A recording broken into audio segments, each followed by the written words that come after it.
Assalamualaikum warahmatullahi wabarakatuh.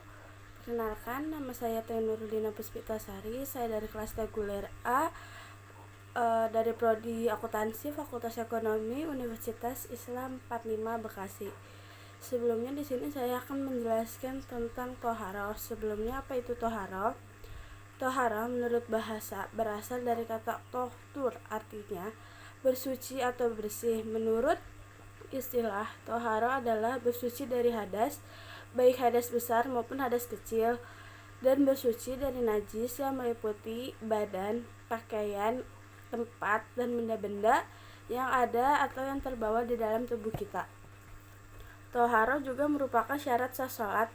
Dalam kesempatan lain, Nabi Muhammad SAW juga bersabda, kuncinya salat adalah suci, penghormatan adalah takbir, dan perhiasannya adalah salam. Di sini juga ada macam-macam air. Yang pertama adalah air suci dan mensucikan. Yang kedua ada air suci tetapi tidak mensucikan. Yang ketiga ada air suci tetapi makruh hukumnya. Yang ketiga, lalu di situ yang keempat ada air muntah najis. Lalu yang terakhir itu ada alat untuk bersuci. Di sini juga lalu ada jenis-jenis toharoh. Yang pertama ada hadas. Hadas itu adalah sebuah keadaan atau kondisi syar'i di mana seseorang diharuskan bersuci tanpa adanya ibadah yang batal atau tidak sah.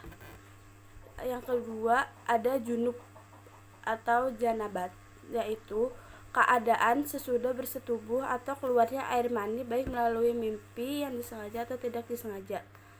Yang ketiga itu ada terhentinya haid atau nifas yang dialami oleh wanita yang berhenti darah haidnya atau nifas yang mengalami hadas besar.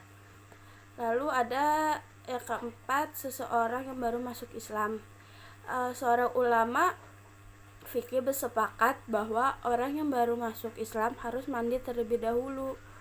Asumsinya karena mereka selama belum memeluk Islam tidak mengetahui cara bersuci.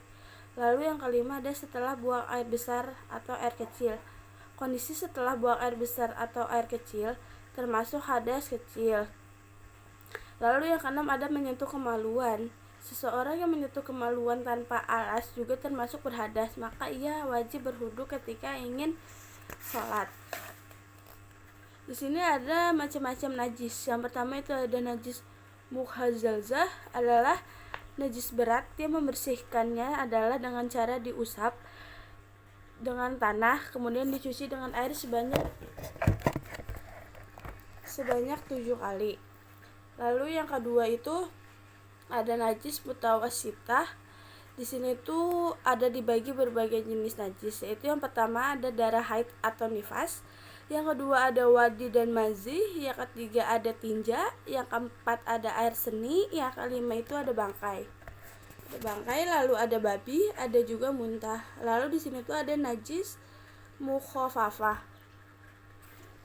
Di sini tuh ada tata cara berwudu. Yang pertama, membaca bismillahirrahmanirrahim. Yang kedua, mengikhlaskan niat karena Allah. Yang ketiga, membasuh kedua telapak tangan sebanyak 3 kali. Ada menggosok gigi.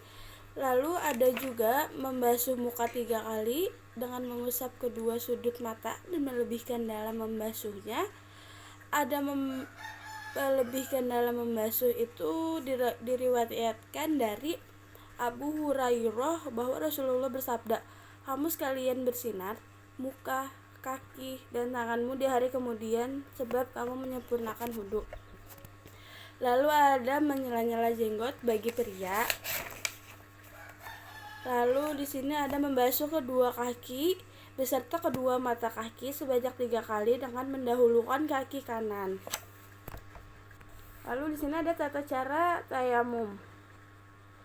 Yang pertama itu kita membaca niat, yang kedua kita menyapu muka dengan tanah yang bersih atau dengan debu dengan sekali tepukan.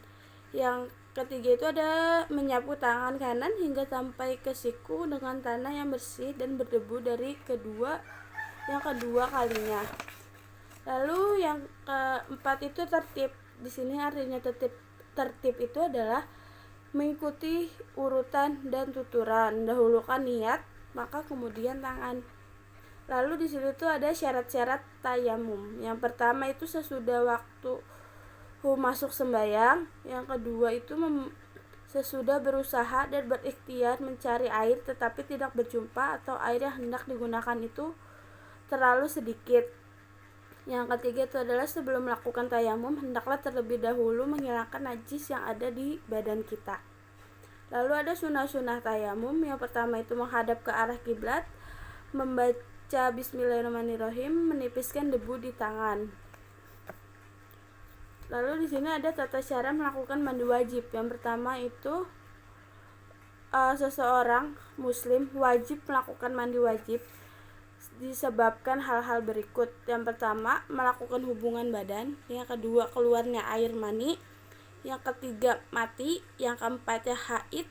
Yang kelima itu ada selesai nifas bagi wanita atau sama aja dengan haid, selesainya haid. Yang terakhir di sini ada melahirkan.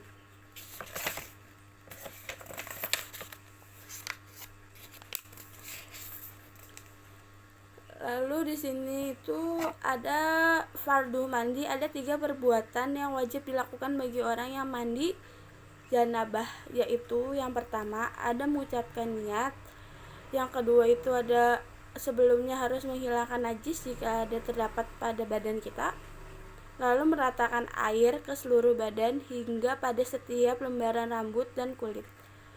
Sekian dari saya, kurang lebihnya mohon maaf. Wassalamualaikum warahmatullahi wabarakatuh.